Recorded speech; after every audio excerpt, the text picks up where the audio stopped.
स्वामी जी, अब जिसका पेट तंबूरा बन गया है जैसा हो जाता है, वो क्या तो करे? उसको और ये पेट इतना जल्दी बढ़ता ही क्यों है? हाँ, ऐसा क्यों है कि हाथ उसके लिए पाँव तो- से पहले, चेहरे से पहले पेट मोटा हो जाता है? तो जब कोई भी चीज़ एक्सेस होती है ना, जब फैट एक्सेस हुआ तो पेट से ही पाचन प्रारंभ होता है। तो जो भी उसने संग्रह किया, संग्रह को बोलते हैं लाइपोलाइसिस। जब पेट में फैट डिपॉजिट होना शुरू हुआ तो सबसे पहले उसने, लीवर ने अपने चारों तरफ लेयर लगा ली।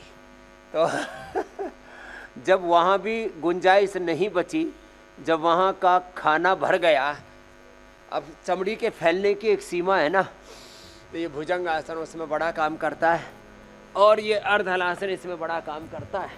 तो जब फैट बढ़ना शुरू हुआ, जब यहाँ की चमड़ी में भर गया, तो फिर कुल्लों की तरफ आया, थाई बटक सिप्स की तरफ आया। जब नीचे तक ठसाठस भर गया, तब फिर हाथों की तरफ आया, फिर गर्दन की तरफ आया, डबल चिन तैयार हो गई। तो ये चारों तरफ पेट से प्रारंभ हो करके फिर जहाँ जहाँ जगह मिलती है वहाँ वहाँ फैट रिजर्व होना शुरू हो जाता है। तो ये जो फैट का रिजर्व होना है, रिजर्वेशन है, प्रिजर्व होना है, इसको घटाना है। तो उसके लिए पेट के लिए एक तो ये अर्धहलासन, एक भुजंगासन, कपालभाति, और फिर ये दो अभ्यास, एक स्थित कोणासन, एक चक्की आसन। तो फिर जो है उसको आप हटा देंगे, वो फैट मेल्ट हो जाएगा। हाँ, प्यास जब भी लगे गर्म पानी ही पिए, ठंडा पानी पीना मना है। और ऐसी एक्टिविटीज़ जिससे कि आपके फैट और ख़ास करके पेट के ऊपर डायरेक्ट अटैक होता है ना। अब देखो ये, अब पेट पर डायरेक्ट अटैक हो रहा है, तो अब पेट सोचेगा भाई अब यहाँ भाई अपनी पार नहीं पड़ेगी, अपनी मर्यादा में आ जाओ। तो जो अतिक्रमण हुआ था वेट का, जो एक्सेस फैट था, वो सोचेगा अब अपनी पार यहाँ नहीं पड़ेगी, यहाँ से भागो। ठीक है बिटिया? जब हम योग करते हैं तो लोग सोचते हैं भाई ये तो गलत जगह आ गए, यहाँ से भागो। और जब कोई जो है ऐसे अकर्मण्य होकर के, प्रमादी होकर के पड़ा रहता है, फिर फैट बोलता है अरे मैं इधर आया था, तुम भी इधर आ जाओ, तो फिर वो बीपी को बुला लेता है। समझ रहे हो? फिर फैट, एक्सेस फैट, मोटापा फिर बीपी को बुला लेता है, शुगर को बुला लेता है, कमर दर्द को बुला लेता है, घुटनों में दर्द को, अलग अलग तरह के इन्फ्लेमेशन को, यहाँ तक कि brain stroke, heart attack, cancer जैसे रोगों को बुला लेता है। इसलिए कहा जाता है obesity is the Motherland of all diseases. आजकल मदरलैंड फादरलैंड के ऊपर भी कुछ लोग पॉलिटिकली बड़ा विवाद कर रहे हैं। इसलिए हम तो कहेंगे कि भाई मोटापा सब बीमारियों की जड़ है। Root cause of all diseases is obesity. Obesity is the root cause of all diseases. अब क्या करना है? मोटापा घटाओ।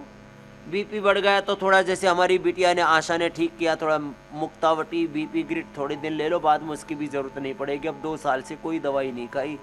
जेनेटिक बीपी किससे आया था बिटिया आपको? माता से, पिता से? माता पिता दोनों से आया।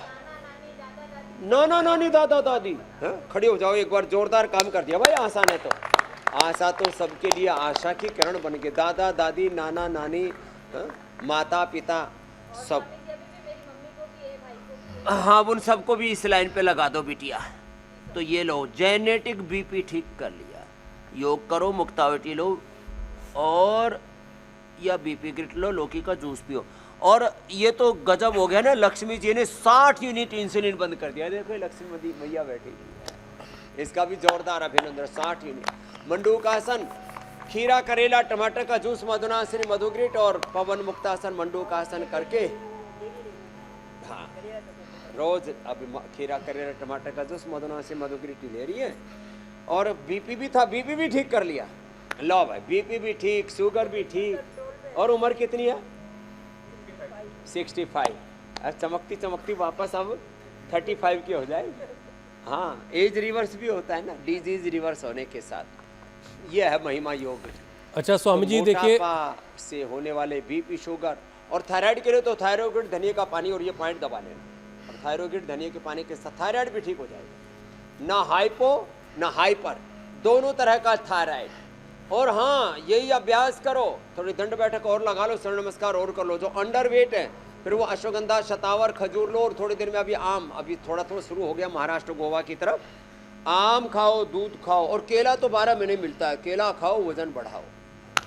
और केला तो खूब एक्सरसाइज करो, चाहे 1-1 दर्जन खाओ। नहीं स्वामी जी अभी तो जरा हम जब मोटे लोगों गुरुकुल की में बात पढ़ते कर थे, लेते वजन हैं। बढ़ाना होता था तो 1 दर्जन केला और 1 किलो दूध या दही उसके साथ पिला, रोज 1 किलो वजन बढ़ गया एक ही दिन में।